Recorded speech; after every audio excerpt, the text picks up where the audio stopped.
आप सभी के बीच इस मंच में मंजसीन हमारे ट्रेंडिंग स्टार आ चुके हैं। एक बार जोरदार साउंड के साथ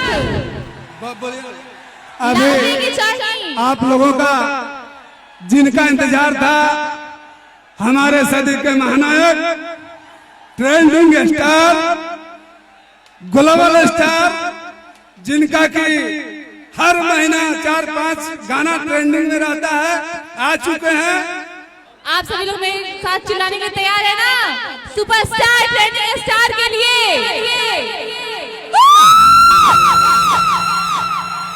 क्या बात है। अब मैं चाहूंगी कि वो इस मंच पे आए और कुछ बोले।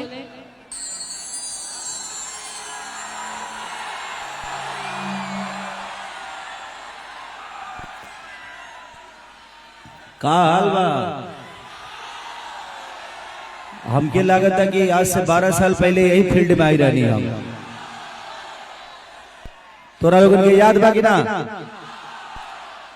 और फिर से आज 12 साल बाद ये धरती पावी के मौका मिलल हमनी के बच्चों भैया।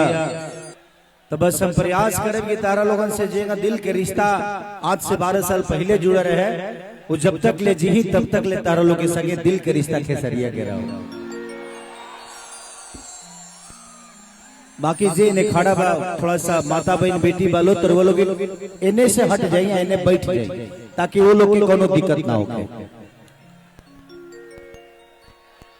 इन्हें से साइड हो जा लो, महिला बालो ना होना बैठ जा लो। हम तो जानते बनी कि तू लोग बैठे वाला बड़ा ना, लेकिन हम फॉर्मेलिटी नहीं भावता नहीं। बाप इतना कैमरा तो हम बिहारों में नहीं की देख ले, जितना तू लोग झारखंड में लेके आगे बढ़ो।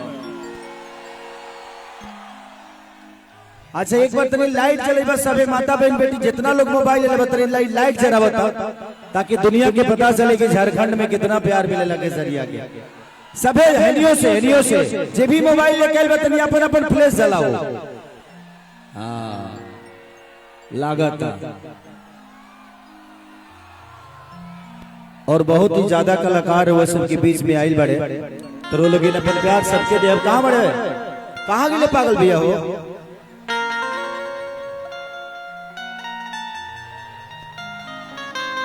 बुलाओ फीता कटाओ, शुरू कर जाओ।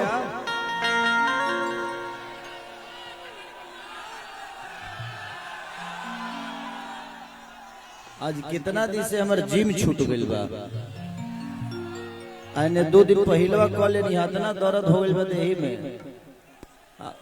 अब मालिश खो जाता।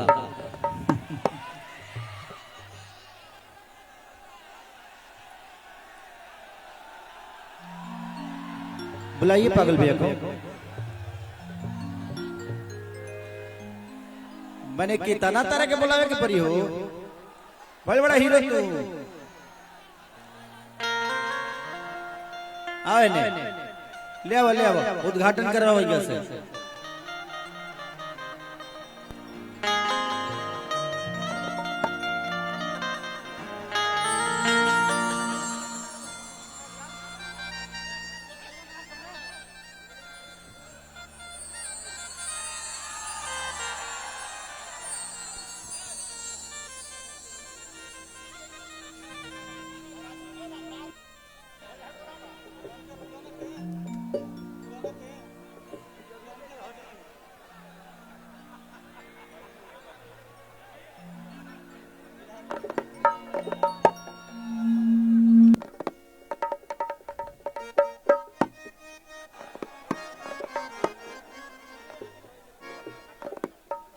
है नहीं आजा पागल भैया।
सबको अब सबको पागल भैया को बैठाइए और बाकी लोगों को देखिए, थोड़ा सा बैठा दिया, व्यवस्था करें। अच्छा अच्छा भैया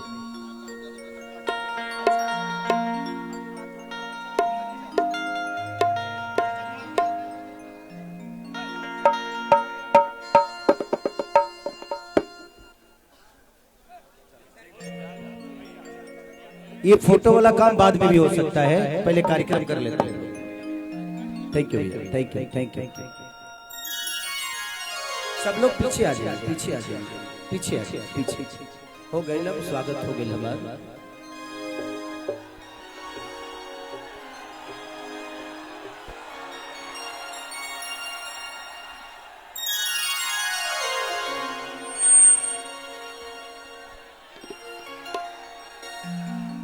चिंता मत कर लो, तू लोग अंतरिक्षों पर जीवा तो हमारा गाना सुनाई दी।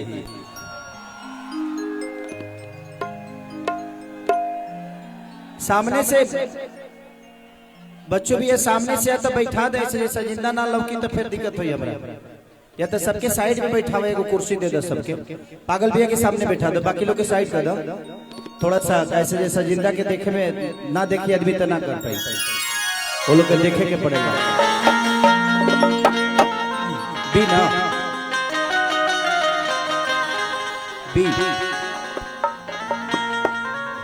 B B.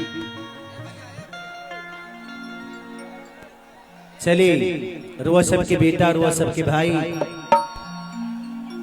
जितना भी लोग हमके प्यार करेला, आशीर्वाद देला, जे हमके पसंद करेला, सबके गोड़ छू के गोड़ लगता।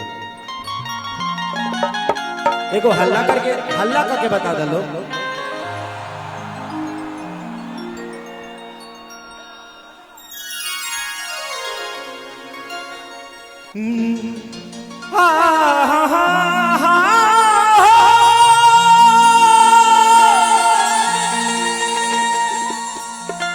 हो